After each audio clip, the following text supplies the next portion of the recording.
A lack of electric power and higher fuel prices are suffocating the local economy, and there appears to be no end in sight to the current misery. Consumers are desperate for solutions as their quality of life is affected by load shedding, while many are barely able to keep up with the cost of living. Well, to discuss around these issues, I'm joined by Dr. Iraj Abedian. He's the CEO at Pan-African Capital Holdings. Thank you very much for joining us, Iraj. I know that it's not a really simple question to answer, but what would you say is the root cause of our current electricity supply crisis? The root cause, Nomfa, is, first of all, thank you very much for inviting me. The root cause goes back to 14 years ago, where we knew we had problems and we did not deal with it. And instead, we used ESCOM as the only platform for national energy, which up to today is a mistake. We should have diversified 14 years ago, consistently, systematically diversify our generation sources. ESCOM would stay a big one, but not the only one. Anyhow, that's the mistake. That's the original sin, as they say. Yeah. So some people are calling for the head of ESCOM CEO, Andre de Ruyter. From where you stand, where do you think the pragmatic solution to the power crisis will actually come from? The pragmatic solution, quite frankly, is not to blame ESCOM anymore. The blame entirely rests with the cabinet. The cabinet must come off its high horses, ideological high horses, bring the private sector into a national emergency room. All those who are in the energy generation from any source, mostly obviously renewable, but not entirely. Bring them into a room, agree on a very transparent, non-state capture type of deal, open to the nation, get as much capacity that we can in the short term. At the same time, agree on it 24 months, not a decade long, 24 months of dealing with this emergency situation, because the technology allows us to do that. But the government and the cabinet must move. They cannot have another meeting in closed doors and come up with all kinds of political deals. It's a technical issue. Yeah.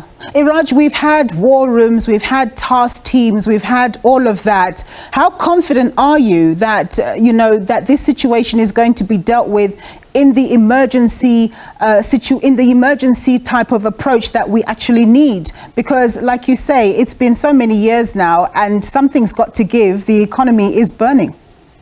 Yeah, I think a very good point. When I'm talking about a new room, I do not mean the president and his ministers, because they are all compromised. They have shown total inability to deal with the technical issue. In that room must be open cameras, must be private sector investors and technicians, so that Minister of Energy and Minister of State Enterprises and the president don't trade political horses. It must be one issue on the agenda. How do we bring the total national capability in the private and public sector to secure energy? And it must be broadcast 24/7 openly, no secret deal, no negotiations of any. That's the type of war room or emergency room that I'm talking about. Right.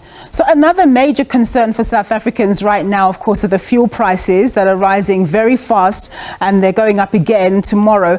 Do you think that there's more room for the government to intervene to assist? Look, the government has got two sources or three options. One is to subsidize, theoretically. It has been doing it for R1.50 per liter for a few months. It cannot go on forever because it needs us tax revenues. But it can liberalize. It can open up the market. It can let go of the historic colonial control over this.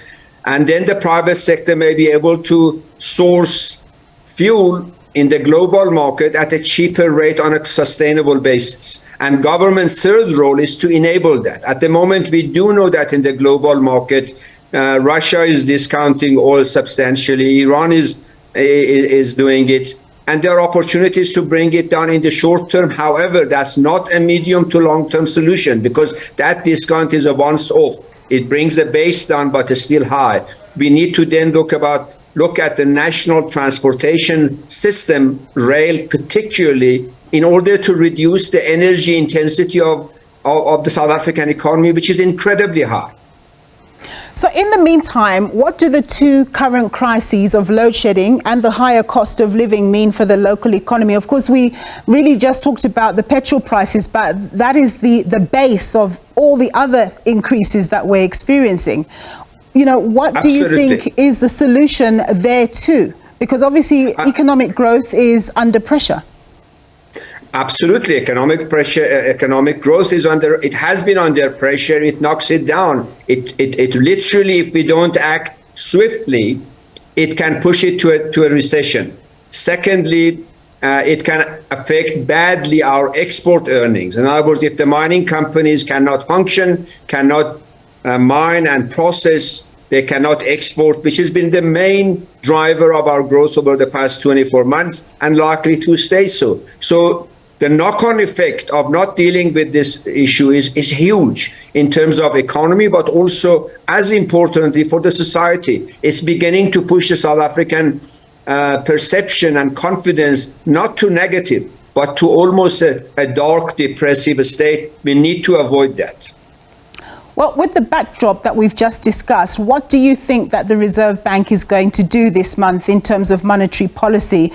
I mean, people seem to follow this orthodoxy that, well, they're going to have to increase. Do they? Yeah. I think all the other central bankers are doing.